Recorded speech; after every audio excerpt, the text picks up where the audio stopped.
Mutton பிரியாணினாலே ஜீரக சம்பா அரிசியில் செய்தால் தான் நல்லாயிருக்கும். ஃபஸ்ட் டைம் பண்ணுறவங்க கூட நான் சொல்கிற ஸ்டெப்ஸை நீங்கள் கரெக்டாக ஃபாலோ பண்ணிங்கன்னா டேஸ்ட் ரொம்ப அள்ளும். ஏதாவது உங்கள் ஸ்பெஷல் அக்கேஷனுக்கு கண்டிப்பாக செஞ்சு பாருங்கள். கான்ஃபிடெண்ட்டாக பண்ணுங்கள், நல்லா வரும். மட்டன் கொஞ்சம் இலசாக பார்த்து வாங்கிக்கோங்க, போனோடையே இருக்கட்டும். மட்டன் பிரியாணி செய்கிறதுக்கு நம்ம 750 கிராம் மட்டன் எடுத்துக்கிறோம். அதில் நம்ம குக்கரில் போட்டுக்கலாம்.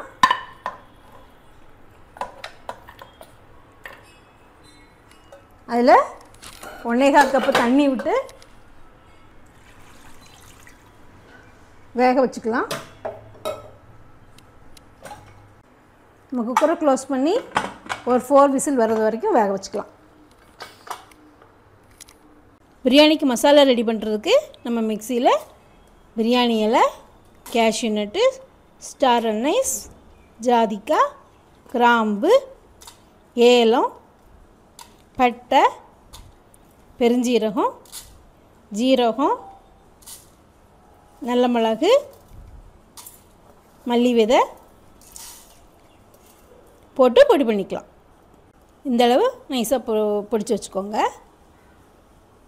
பிரியாணிக்கு பேஸ்ட் பண்ணுறதுக்கு நம்ம சின்ன வெங்காயம் கொஞ்சம் பெருசாக இருந்தால் ஒரு 15 போதும், சின்னதாக இருந்தால் ஒரு 20 கிட்ட எடுத்துக்கோங்க. அதை நம்ம பேஸ்ட் பண்ண போகிறோம். அப்புறம் 5 பச்சை மிளகாய், ஒரு 5-6 பூண்டு, ஒரு துண்டு இஞ்சி போட்டு நல்லா நைஸாக தண்ணி விடாமல் அரைச்சிக்கோங்க. இந்த ஆனியன் பச்சை மிளகாய் பேஸ்ட் இருக்குல்ல, அதை இப்படி அரைச்சிக்கோங்க. நம்ம பிரியாணிக்கு ஜீரக சம்பா அரிசி தான் யூஸ் பண்ண போகிறோம். நம்ம அந்த அரிசியை ஒரு தடவை கழுவிட்டு அப்புறம் ஒரு தண்ணி விட்டு ஒரு 20 மினிட்ஸ் ஊற வச்சுக்கலாம்.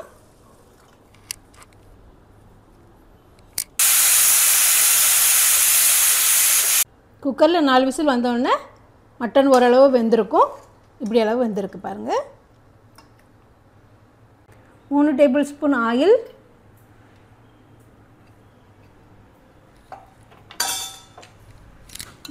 2 டேபிள் ஸ்பூன் கீ, அது காஞ்ச உடனே அரைச்சி வச்சுருந்தோம்ல அந்த பச்சை மிளகாய் பேஸ்ட்டு அதில் போட்டுக்கலாம். அடுப்பு கொஞ்சம் சிம்மிலே இருக்கட்டும், கரிஞ்சிடக்கூடாது. கொஞ்சம் வதங்கட்டும்.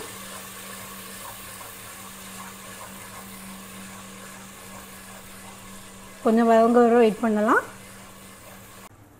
அந்த பச்சை மிளகு வதங்கின உடனே நம்ம பிடிச்சி வச்சுருக்கோம்ல அந்த மசாலா பொடியை போடலாம். போட்டு லைட்டாக வதக்கிக்கலாம்.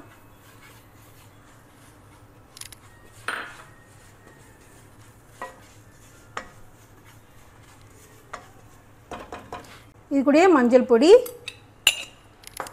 ஒரு ஸ்பூன் மிளகாய் பொடி, சில்லி பவுடர்,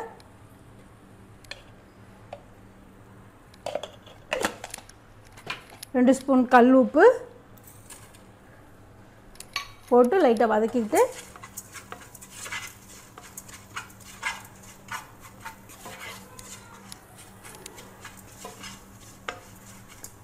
இந்த வேக வச்சுருந்தோம்ல அந்த மட்டனை லைட்டாக போட்டுடலாம். போட்டு அந்த மசாலா ஏறட்டும். அதை போட்டு லைட்டாக வதக்கிட்டு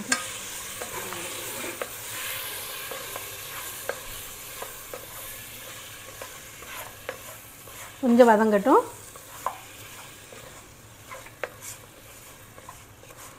அப்போ தான் அந்த மசாலா அந்த மட்டனில் நல்லா ஏறும்.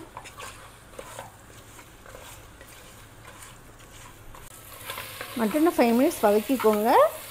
மட்டனோட கலர்லாம் இப்படி பாருங்கள் சேஞ்ச் ஆகிட்டு எண்ணெய் பிரிஞ்சு வருது பாருங்கள். இதுதான் கரெக்டான ஸ்டேஜ். அது கொஞ்சம் வதங்கின உடனே நம்ம அந்த தயிர், அப்புறம் லெமன் ஜூஸ், ஒரு பாதி லெமன் எடுத்துக்கோங்க, அதுக்கப்புறம் ஜூஸ் போட்டு மிக்ஸ் பண்ணிக்கலாம். இப்படி மிக்ஸ் பண்ணிகிட்டு இருக்கும்போதே நல்ல ஸ்மெல் வருது, வீடே மணக்குது. இப்போவே சாப்பிடணும் போல் இருக்குது. இதுக்கு மேலே கொத்தமல்லி கீரை கொஞ்சம் போடுவோம்.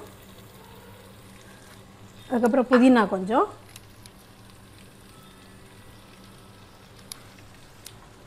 கொஞ்சம் மிக்ஸ் பண்ணிவிட்டு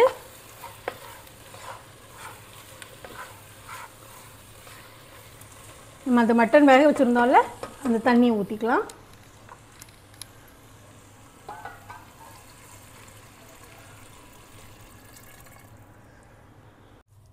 அது கூட சேர்த்து மொத்தம் 3 கப் தண்ணி இருக்க மாதிரி பார்த்து சேர்த்துக்கோங்க.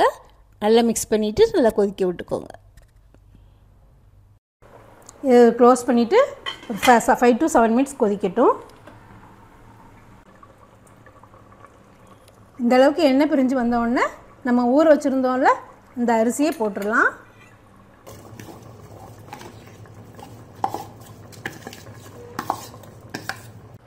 லைட்டாக மிக்ஸ் பண்ணி விட்டுக்கோங்க.